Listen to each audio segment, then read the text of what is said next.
What's going on, YouTube? Trucking Life here. One more time, guys. Guys and gals and gals and girls. Yeah. Alright, guys, straight to the point. This ain't one of them videos, guys, where I got a lot of aesthetics in it. Actually, I got a cam behind me. Him not supposed to be there, but hey, man, I gotta get down how I live. No, I know I said I was gonna do more lives, but I'm figuring out, man.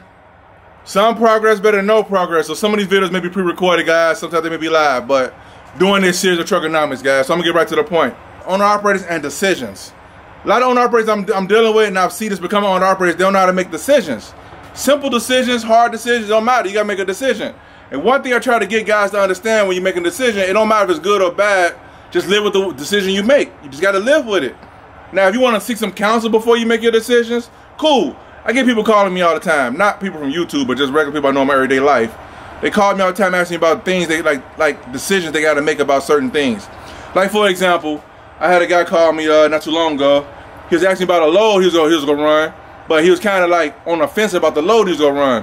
You know, I ain't gonna say over here with the load head, they had some problems, but it wasn't the problems that he made out to be, like type of problems. I ain't gonna say on here what it was, but I'm just saying, no. So he tell me the problem is going on with the box or whatever he got, and he's gonna take it back to the customer. He's gonna take it back where it belongs. He's like, man, I can't run this back because this is going on with it. I had two questions for him. I said, man, where you going and where you coming from? And he told me and where he was at. I said, man, you gotta understand something. As you owner operator, man, I told him that. I said, you owner operator, man, you gotta get down out there to make your money and man get home. You know what I'm saying? Now, if you take that load back, you're not getting paid for it. So now you done burn fuel, pulling load from the customer to where he was at. He was in a truck stop, and now you gonna burn more fuel, taking it back from the truck stop all the way back to the customer, and you get nothing for that run, nothing for that run. So now you didn't pay for to move it around to shuttle or trailer that you ain't getting paid for, you know. And I said, man, if it was me, I said, man, the route you going, 2 words, man, light work. You know what I'm saying, light work. And I was like, yeah, man, you better run that. You know what I'm saying? At the end of the day, you out there, he spent like 2 hours on that load trying to get it right, trying to get things together with it. Finally got it to that point, and then he's gonna take him another hour or so to finish that run to get it back where. So he's spending 3 hours and getting paid nothing for it. You gotta make a decision. I told him, man, get in the win. And guys who know what that means, get up the road. It's simple decisions. It's like that. Like it's not simple to some, because especially if you don't know no better, or you're trying to figure it out, you're trying to understand if it's really a good decision to make or not. Like I said earlier, it ain't about being a right decision or wrong decision. It's about just being able to live with the decision you make. That's all it's about. It's just a decision. You know what I'm saying? Make something. The longer you get analysis paralysis, the harder it's going to be for you. Also, too, guys, check out the webinar coming up September 6th. If you missed this webinar, because, you know, whatever reason, there will be more webinars. Please check the description below. The webinar is for Truckernomics Academy. I launched my academy, guys. Is to bring drivers in, get them educated on how to really create the financial freedom they want, all from using trucking. Period. That's what it boils down to. And mainly rail yards. So if you want to know the ins and outs of rail yards from a business owner perspective or a company driver's perspective, get in the academy, guys. And it ain't just about rail yards, but we use that as a tool to get your dough up, get you home more, and get you up the road and get you to your next move with a plan, a clear plan. By the time you get at that academy, you'll have a good understanding of what you want out of this trucking game. I guarantee that. Check the description below, guys. But anyway, like I was saying, here's another thing about decision, guys. Let's say you're in a rail yard, you're an operator, and you know you got some. Let's say you have some runs, you got to do that for that day, and let's say you have like 3 loads you got to get up the rail yard, right? You got to make a decision, man. If one of them loads, let's say you come into a rail yard, you got to decide. If one of them loads got a problem, one monkey don't stop a show. You have to have the know-how sometimes to know that, okay, if I got to go to the repair line to get something fixed on this box, and they don't need a flip, you got to be able to understand what the difference too with that. So you can say, okay, well, the rail yard ain't as busy at this time. Let's say you work like a midday shift. You know, later on in the afternoon or evening, the rail yard is not as busy as it is peak hours, like 9 to like 5. That's when the rail yards is really busy. So around 7 or 8 o'clock at night, the rail yards ain't that busy. So you might be able to get to a repair line. You might be able to get to a repair line to get that fixed. So, and if it ain't no time restraints on that load to move that load right now, what you could do is, you could do the other moves if they come out another rail yard and ain't too far out the way. Again, here with the decision you got to make. Do I leave this here? I got to move an open window to get this taken care of. Or do I say, man, skip this, I don't want this load no more, give it to somebody else. Now you only got 2 loads for the day and you out there all day anyway. You got to make a decision on that. Because you got to understand that your bottom line is affected by the moves and the money you make for that day. And you got to make it make sense.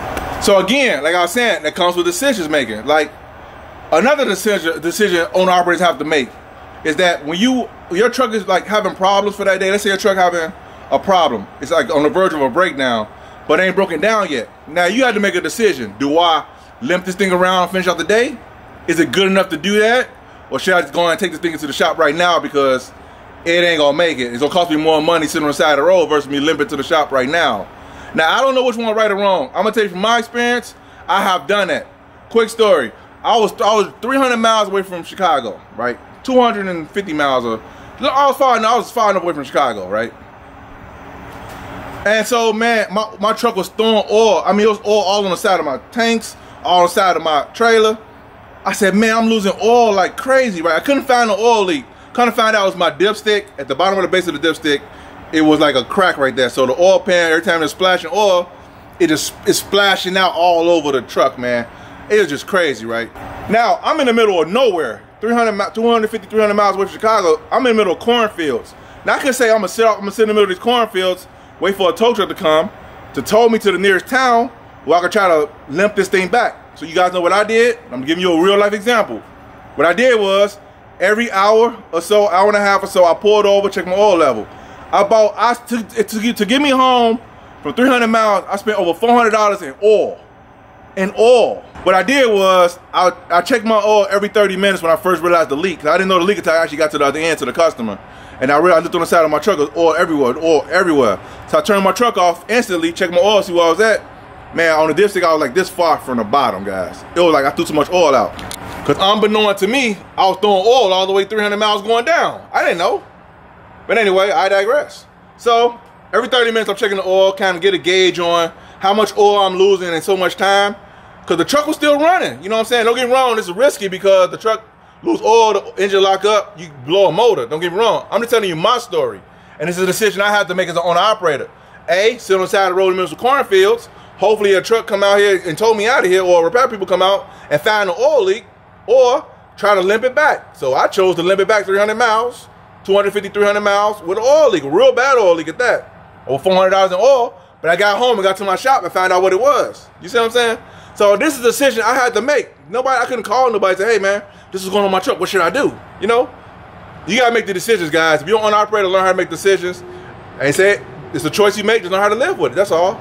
So at the end of all this, guys, I'm gonna give one more example and I'm gonna call this to an end. And don't forget to get to the academy, guys. Your boy been through the wrinkles in this business, and you want to prevent a lot of that stuff, get in the academy, guys. I'm telling you, it'd be worth your weight in gold, as my boys say. Speaking of breakdowns, like, okay, let's say you break down, right? And your truck is sitting on the side of the road. Here go the decision you gotta make as an owner operator. Ask me how I know, and I'll tell you the same, baby. I'll tell you the same. I was sitting on the side of the road. I can't count the times that I actually got myself off the side of the road. I needed to get told a handful of times because I just couldn't get right. But I've been on the side of the road enough, whether from a trailer or from the truck. But anyway, you sit on the side of the road. Now you got to make a decision. Do I try to figure out what's going on with the truck myself? Hopefully I can get it going myself.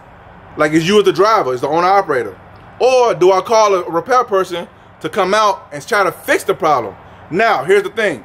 When they come out and try to fix the problem, they may not be able to fix it. So now you still got to pay them for showing up. Then you still got to get it towed to a shop. Then you still got to get it repaired at the shop. Unless the tow is included in the repair. If the repair shop has a tow truck, sometimes they may include the tow in the repair for that shop. But that's rare. That ain't always the case. So now you got to make a decision. What you going to do? As my boy say, what you going to do?